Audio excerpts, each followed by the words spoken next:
Hey class, my name is Helen. I am in the self-justification group, and in our article, the experimenters conducted two main experiments to test their hypothesis, and I'm just going to be outlining the first one. So the theory that they were testing was the foot in the door technique, and that is to study that if once a person has been induced to comply with a small request, then they're more likely to comply with a large request. And so they tested this with two experiments. The first experiment is the one that I'm going to be sharing with you guys. And so the experimenters interacted with two main groups under four conditions. I'm going to detail each condition, but the two main groups were the performance group and the agree-only group. And so in the performance group, these people were contacted by this experimenter and asked to perform a small task. If they agreed with it, they performed it and had that interaction with the experimenter, so they became more familiar with that person, and it was the small task. In the agree-only group, they still became familiar with the person that called them, the experimenter, and they were asked to perform a small task. They agreed to it or disagreed, but if they did agree to it, they were thanked and they didn't have to perform the task, which was a list of questions. So the method that they used was contacting housewives through the phone book directory and asked if a survey team, and then this is the large request, they asked that if a survey team of 5 to 6 men could come into their homes for 2 hours or more and classify the household products they used. And so they used this small request in the beginning, the initial contact on the phone, to kind of get them familiar with the experimenter, to then see if they could ask this wildly large request to send a team of men into their home and raid their cabinets, pretty much. So the large request was made under four conditions: the performance condition, the agree-only condition, and I detailed those two above. The performance one was where they did perform the questions that were asked, they did answer them. The agree-only condition was the same contact, but they didn't have to answer the questions.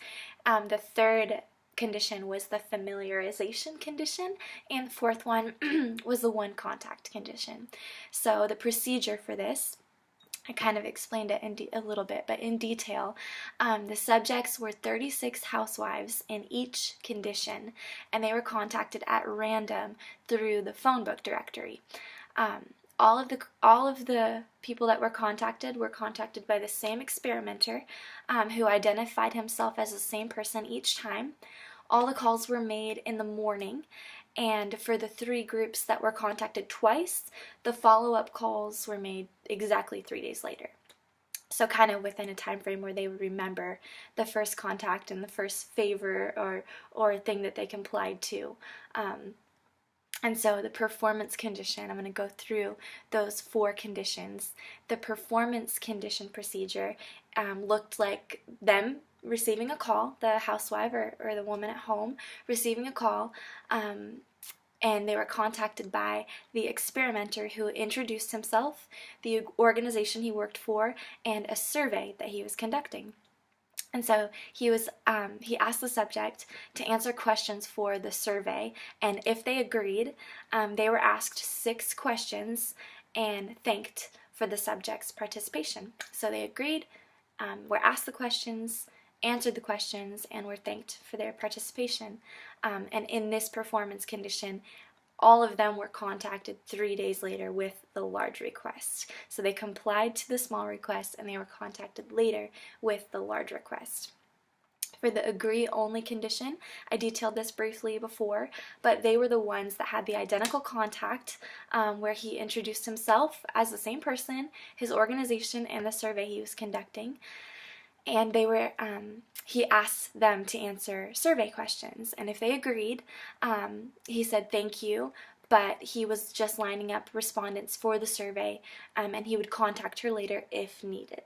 So they did not have to perform the first small request. I don't know if I said this before, but the hypothesis for this experiment was that the subjects in the performance condition were more likely to comply with the large request than the ones in the one contact agree only. So the assumption is that with the foot in the door technique, that you are more likely to comply to a large request, like sending 5 or 6 men into your home to raid your cabinets, if you had previously spoken with that person and complied to a smaller request. So in the agree-only condition, identical contact, they were thanked but did not have to answer the questions, and so they didn't invest as much. Even though they agreed to the small request, they didn't perform it. And so in another group was the familiarization condition. And so this procedure looked like an identical contact, introduced himself, his organization, the survey he was conducting, and he didn't even give them the option to say yes or no to answering the questions. He just listed the questions he was asking and then said he was calling merely just to acquaint people with the subject of just the existence of his organization, and he gave them no chance to agree to answer the questions or actually answer the questions at all. So he pretty much took the same amount of time as the previous conditions, and they didn't really participate as much, they just listened. And another condition, the last one, was just the one contact condition procedure. And this is when the experimenter introduced himself, his organization, and just went right to the chase with the large request survey with any prior. Okay, yeah, so he didn't have any prior contact with the people. He just pretty much called, said, hey, this is who I am, this is my organization, can I send 5 to 6 men into your home and raid your cabinets? What do you think?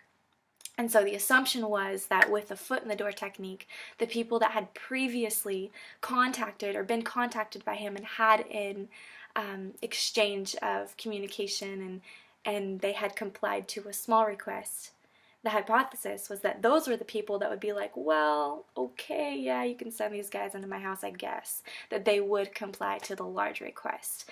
And so the results, the prediction was confirmed, but I'm going to let another member in my group go in depth into that. So thank you guys, and go to the next link to learn about experiment 2. See you later.